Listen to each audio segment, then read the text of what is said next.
l'Université du Québec à Rimouski. Bonjour à tous, j'espère que vous allez bien et que tout est correct chez vous. Bienvenue sur ma chaîne Mice Opportunity. Si ce genre de vidéo vous intéresse, où nous parlerons donc d'étudier d'immigration au Canada, eh bien, abonne-toi à la chaîne, active la cloche notification, ça fait toujours plaisir. L'Université du Québec à Rimouski, UQAR, est une université donc du système, on va dire du réseau UQ, d'accord? Donc les universités du Québec, et vous en avez plusieurs parmi, donc l'UQAR, vous avez UQAC, vous avez UQAM, vous en avez plusieurs. Donc, l'Université du Québec à Rimouski, UQAR, se trouve à Rimouski, dans la ville de Rimouski. Vous avez aussi un autre campus qui se trouve à Lévis. Lévis aussi est une ville, donc qui se trouve non loin de Québec, d'accord? Donc vous avez ces deux campus-là. Alors pourquoi cette université-là? Déjà, c'est une université qui appartient à un grand réseau de ces universités, donc les universités de UQ. D'ailleurs, j'ai fait une vidéo sur la chaîne pour ça, pour parler des universités donc de UQ. Vous pouvez facilement donc le voir sur la vidéo dont j'explique. Alors, UQAR est l'une des universités qui bénéficie de l'exemption de droit de scolarité pour le programme. Comme le montre donc mon écran, vous pouvez le voir ici. Donc pour les domaines ciblés qui sont donc les technologies de l'information, le génie, la santé, les services sociaux, l'éducation et les services donc de grade éducatif de l'enfance, vous allez voir que les universités donc qui reçoivent les exemptions dans ces programmes que je viens de lire, eh bien vous avez l'Université du Québec à Rimouski, l'UQAR. D'accord? Alors j'ai fait une vidéo où j'ai expliqué est-ce qu'il faut faire une admission dans une université, dans un cégep. Vous allez voir en fait la différence entre les deux. Cependant, pourquoi je parle de cette université? C'est parce que déjà, pour les domaines ciblés, on y reçoit des bourses, ça fait déjà un. Et deux aussi pour sa renommée, parce que c'est une université où on a beaucoup de chercheurs, des personnes qui sortent de cette université-là, dont vraiment leurs travaux sont appréciés et connus de tous. De plus, il offre vraiment un environnement d'études très agréable. Vous allez voir que il y a vraiment une équipe très active qui est là, qui répond, qui sont là pour l'écoute vraiment des étudiants étrangers. Donc lorsqu'on arrive à UQAR, vraiment on a toute une assistance pour s'insérer facilement. Alors, si vous êtes à l'étranger et que vous voulez poursuivre vos études ici, donc au Québec, déjà, il faut savoir que l'UQAR est un établissement désigné. Donc, pas de problème par rapport à ça parce que les diplômes qui seront délivrés donc par UQAR seront donc des diplômes qui seront admissibles au permis d'études, au permis de travail post-diplôme. Donc, ça, c'est déjà très important. Il faut le noter. Donc, là, par exemple, si vous voulez vous poursuivre vos études à l'UQAR, le site officiel, donc, c'est uqar.ca. OK? Vous arrivez ici donc sur le site.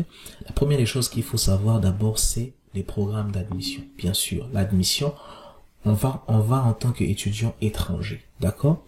Alors vous avez d'abord ici donc les programmes d'études, on va les voir. Hein. Donc là, vous avez quoi? Eh bien, vous avez admission, coût et financement des études, ce qui est très important. Vous avez autorisation de séjourner au Canada, préparer l'arrivée au Canada, c'est normal. La plupart, pour ne pas dire tous les universités, les cégeps, les établissements en général, offrent toujours en fait ce schéma-là, c'est-à-dire admission, les papiers légaux pour venir étudier et préparer l'arrivée. Donc ça c'est très important. Alors, pour l'admission, eh bien qu'est-ce que vous avez? Vous avez donc des programmes offerts aux personnes provenant de l'étranger, par exemple. Et c'est lorsque je vais cliquer sur ce lien-là, je vais voir ici, donc j'ai les programmes. Donc là, vous, au moment où vous voulez vous inscrire, bien sûr, je suppose que vous connaissez déjà le programme dans lequel vous voulez faire, déjà votre niveau d'études. Si vous ne le savez pas, eh bien, vous devez vraiment le connaître en avance. On va supposer que vous allez venir dans un programme de baccalauréat. OK? Donc, pour le programme de baccalauréat, par exemple, vous avez pour les programmes de baccalauréat, autant pour moi, vous avez donc là les baccalauréats qui sont admissibles. Maintenant, comme je vous ai dit, il y a de ces programmes-là qui bénéficient des exemptions d'études, de frais d'études. Alors, les exemptions de frais d'études ne sont pas données automatiquement. C'est pas que vous vous inscrivez dans un programme directement, vous l'avez. Non. Ça dépend vraiment des critères de sélection de chaque université. Donc, c'est eux qui choisissent en fonction de votre dossier, en fonction de certains critères, si vous avez la bourse ou vous ne l'avez pas. Et en plus, pour continuer à l'avoir, vous devez respecter encore les conditions. Donc, ça, c'est très important. On va prendre, par exemple, le baccalauréat en informatique. OK. Je prends ce programme-là tout simplement. Vous allez voir pourquoi. Parce que ce programme fait partie des programmes donc qui sont subventionnés donc par le gouvernement donc du Québec. Donc, vous avez ce programme-là. Là, vous avez vraiment la présentation. Donc, vous avez des stages. Vous allez pouvoir lire l'intégration au travail, parce que quand vous êtes admis dans ce programme, par exemple en informatique, vous aurez à la fois le permis d'études et le permis de travail. Donc ça, c'est le permis de travail, bien sûr, en lien avec votre permis d'études, parce que c'est un programme vraiment qui nécessite dans son parcours, bien sûr, l'intégration dans le milieu professionnel. Donc, vous irez en entreprise pour faire des stages, et pour cela, ça vous prend un permis de travail. Donc là, vous allez voir dans quelle mesure est-ce que ce programme, en fait, vous pouvez le poursuivre. Vous avez, par exemple, le DEC au bac, les passerelles, pour voir en tout cas comment est-ce que ça se passe par rapport à ça. Et donc, vous avez les perspectives d'emploi, par exemple, par rapport à ce programme-là. Donc, tous les programmes que vous allez voir, finalement, ici, vous avez donc les différents, en fait, tous pour pouvoir vous aider. Donc, lorsque le choix de programme est fait, il faut connaître maintenant le calendrier universitaire. Ça, c'est très important, parce que pour chaque université, en fait, vous avez les dates d'admission. D'accord? Vous avez, par exemple, automne 2023, c'est déjà passé. Vous avez hiver 2024, c'est déjà en cours. Au moment où j'enregistre cette vidéo, on va prendre, par exemple, été 2024. Mais pour l'été 2024, les étudiants étrangers internationaux ne peuvent pas s'inscrire à ce trimestre-là. Donc, c'est l'automne et l'hiver. D'accord, je parle des étudiants qui n'ont pas encore débuté leur cours. Mais lorsque vous avez déjà débuté votre cours, vous pouvez toujours prendre un cours en été. C'est possible. OK? Mais si vous venez d'arriver, vous devez vous inscrire soit en automne, soit en hiver. Donc, on va prendre par exemple automne 2024. Vous avez début du trimestre, ça commence en août 2024. Et vous avez en fait les informations relatives ici. Par exemple, le début d'inscription. Bon, là, ils n'ont pas encore affiché les dates régulières pour l'inscription telle que c'est fait, par exemple, ici, pour l'hiver 2024. Vous avez vu, c'était écrit du 17 au 29 octobre 2024, période régulière d'inscription. Donc, vous avez aussi, vous pouvez voir l'horaire de votre cours, vous pouvez voir aussi le campus sur lequel on offre donc ces cours-là. Après, donc, pour l'admission, ce qu'il faut savoir quand même, c'est, alors, je vais venir au niveau, donc, de programme d'études. Je vais voir ici avec vous les coûts et le financement, ce qui est très important. Alors, vous avez là, en fait, une grille qui va vous dire les frais de séjour et de budget.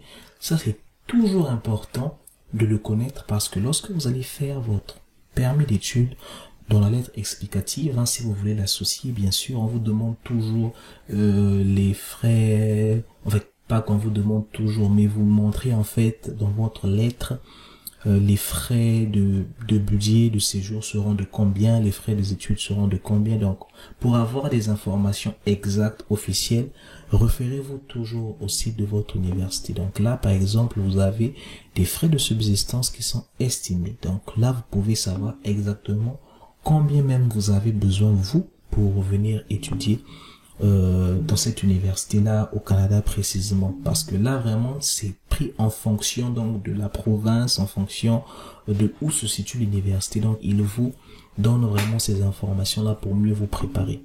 Ensuite, vous avez les frais de scolarité. Donc là, par exemple, les frais de scolarité, ici, vous avez l'outil de simulation. Je vais prendre cet outil-là. vous avez cet outil-là en fait qui vous permet simplement de faire une simulation par rapport donc à votre programme. Donc si par exemple on prend l'hiver 2024, ok, on va dire que vous êtes un étudiant étranger comme ça. On va dire par exemple que vous serez au campus de Rimouski, un exemple, hein, c'est le campus principal. On va dire que par exemple votre programme c'est le premier cycle. On va dire par exemple que vous avez ici, on va pas prendre un programme court, on va prendre vraiment un baccalauréat. Supposons on va un baccalauréat en sciences infirmières comme ça. On va dire que vous aurez 12 crédits. Là c'est vraiment le cas où vous n'avez pas des cours en plus à prendre, des cours conditionnels. Donc si on passe sur un principe de 15 crédits par exemple, pour un étudiant étranger en hiver 2024 devrait payer eh bien ces frais-là. Super. Donc ils sont de 11 361. Donc ça c'est pour 15 crédits. Et à chaque fois que vous allez encore dans une nouvelle session, vous allez toujours voir par rapport à votre outil de simulation, bien sûr, hein, combien est-ce que vous devez payer. Ça c'est vraiment, ça vous prépare toujours, comme je l'ai dit, pour votre projet d'étude, pour votre lettre au niveau de l'immigration, aussi même pour vos formulaires donc d'immigration. Donc, voilà ce qu'il y a à savoir. Alors, vous allez voir ici la exemption des droits de scolarité supplémentaires. Je sais que beaucoup de personnes aiment quand on parle de bourse d'études. Ça, c'est très intéressant. Donc, selon votre niveau, vous allez voir ici, il y a deux types, donc, qui sont pour l'UQAR ici. Vous avez les bourses de droits d'exemption de scolarité supplémentaires visant l'attraction des étudiants. Ça, c'est pour les étudiants qui sont vraiment en dehors donc de la zone de Montréal, d'accord? Donc on appelle ça la communauté métropolitaine de Montréal. Donc c'est ça, cette information là que vous retrouvez ici, vous la retrouvez aussi officiellement donc sur le site du gouvernement du Québec. Donc vous avez ici donc l'importance en fait, on vous dit le programme des bourses d'exemption de droits de scolarité supplémentaires, voilà, qui sont là. Donc, par exemple, là, on vous dit que pour le trimestre d'octobre 2024, l'UQAR offrira 58 bourses dans le cadre de ce programme. Donc, 58 bourses.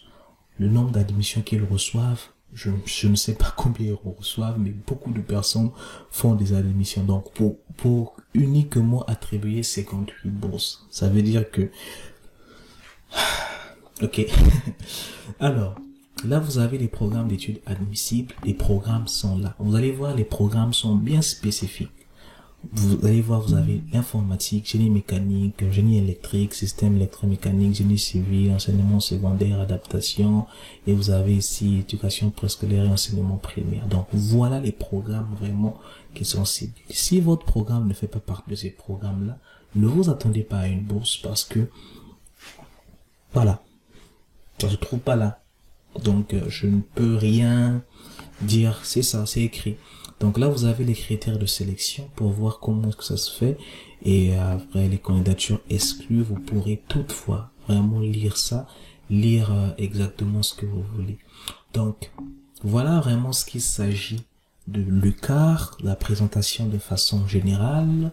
Et donc, pour faire l'admission, finalement, si je veux faire une admission, qu'est-ce que je vais faire? Eh bien, ici, je vais venir ici, donc, faire la demande d'admission, d'accord?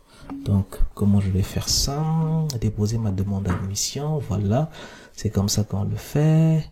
Et voilà. Donc là, vous allez déposer votre demande d'admission, donc, sur UQAR. Vous devez donc apprêter ici votre moyen de paiement. Donc, actuellement, les frais qui sont exigés sont de 83 et 43 dollars. Vous allez convertir dans votre monnaie locale. Si vous êtes en Algérie, au Maroc, en Afrique de l'Ouest, en Afrique centrale, en République démocratique du Congo, eh bien, en Angola, ça dépend de ce que vous êtes. Vous convertissez dans votre monnaie locale. Vous saurez combien vous devez payer. Dans la foulée, j'ai fait une vidéo pour l'université de Sherbrooke aussi, pour voir comment il faut faire pour cette université-là. Je vous mettrai aussi le lien, vous pouvez la suivre. Donc, voilà ce qu'il y a à savoir sur l'université UQAR, qui est une très bonne université. Les diplômes, ils sont reconnus. Voilà, les frais de scolarité sont là. Il y a des programmes qui bénéficient des exemptions scolaires. Et aussi, l'université aussi en lui-même aussi a des programmes aussi bien sûr de bourses. Alors ce sont des petites bourses, hein, c'est pas des bourses qui vont couvrir toute ta scolarité, non, mais des petites bourses toujours pour encourager encore les étudiants. Voilà. Alors, j'espère que le contenu que j'ai partagé va t'aider. Dis-moi en commentaire sur les questions. On se dit à très bientôt dans une autre vidéo sur Mice Opportunity. Merci.